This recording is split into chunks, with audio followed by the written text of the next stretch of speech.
रत्न अण्णाभाऊ साठे यांची 106वी जयंती संपूर्ण भारतभरात उत्साहाने साजरा होत आहे। त्यानिमित्ताने आज देऊळगाव राजा शहर आणि आजूबाजूच्या पंचक्रोशीतील ग्रामीण भागातसुद्धा आपल्याकडे अण्णाभाऊंच्या या जयंतीनिमित्त खूप उत्साहात मिरवणुका पार पडलेल्या आहेत। अण्णाभाऊंचं साहित्य हे नेहमीच संबंध मानवजातीला प्रेरणा देणारं राहिलेलं आहे आणि यानंतरसुद्धा येणाऱ्या सर्व पिढ्या असतील तर अण्णाभाऊंच्या साहित्यापासून नेहमीच प्रेरणा घेतील। या निमित्ताने देऊळगाव राजामध्ये खूप चांगल्या प्रकारच्या कार्यक्रमाचं आयोजन केलं होतं। सर्वांनी मिरवणुकीमध्ये खूप धीरेने सहभाग नोंदवला आणि कार्यक्रम खूप शांततेत पार पडलेला आहे। त्याबद्दल मी आयोजकांचं खूप खूप धन्यवाद व्यक्त करतो आणि यानंतरसुद्धा पोलीस प्रशासनातर्फे संपूर्ण कार्यक्रमात असंच सहकार्य राहील अशी त्यांनी ग्वाही दिली। सगळ्यांना अण्णाभाऊ साठे यांच्या जयंतीनिमित्त विनम्र अभिवादन। नेहमीप्रमाणे याही वर्षी आयोजकांनी अतिशय भव्य अशी जयंती या ठिकाणी साजरी केली। तसेच दरवर्षी होणाऱ्या सर्व महामानवांच्या जयंतीमध्ये सुद्धा या आयोजकांच्या हस्तक्षेप नेहमी असते। त्याचप्रमाणे हे आपले पोलीस प्रशासन आहे, हे पोलीस प्रशासनसुद्धा आपल्याला नेहमी सतर्कता देऊन आपल्याला नेहमी मदत करत राहतात।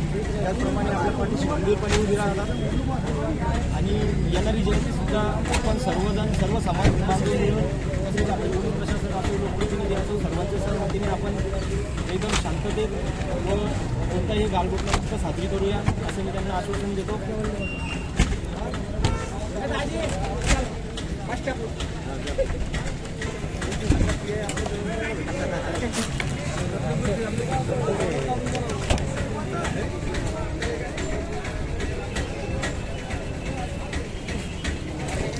आपल्याला माहितीच आहे की आपला उत्साह हा खूप आजच्या जयंतीच्या निमित्तानं आपल्याला सर्वांना आपण उत्साहानं ही जयंती साजरी करतो। उत्साह आपल्या चेहऱ्यावर आपल्या व्यक्तिमत्वावर दिसून येत आहे।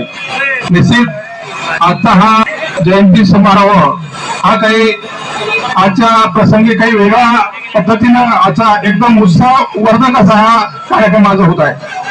निश्चित आपल्याला माहिती आहे की आपण जे अण्णाभाऊ आहेत त्यांनी 1.5 दिवसाची शाळा शिकली, परंतु जगामध्ये एवढं चांगले साहित्यिक आपल्याला अजून काही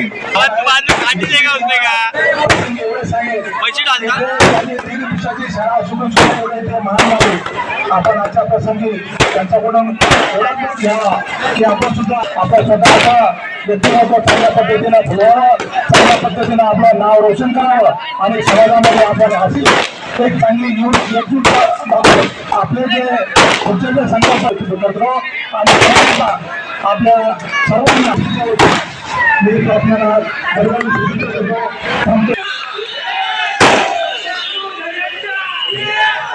दोन्ही सर्वांना विनंती आहे कृपया स्टेजवरती यायचे। त्याचबरोबर सर्वप्रथम प्रत्येकाने या ठिकाणी मनपूर्वक असे आभार व्यक्त करायचे। त्याचबरोबर अग्निशामकचे जे काही पूर्ण स्टाफ आहे त्यांचा देखील आभार व्यक्त करायचे। आदरणीय विष्णुभाऊ घोडे यांना विनंती आहे आपण 2 शब्द बोला।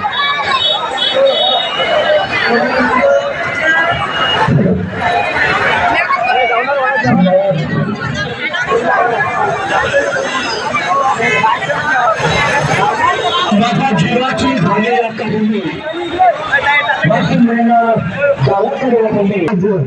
आणि ज्यांच्या आशीर्वादाने, ज्यांच्या कष्टाने, ज्यांच्या मेहनतीने आज आपण सर्वजण एवढ्या उत्साहामध्ये त्यांची जयंती साजरी करत आहोत। ही खरोखर या महान पुरुषांची खरोखर आत्म्यावर खूप मेहरबानी आहे, खूप उपकार आहे।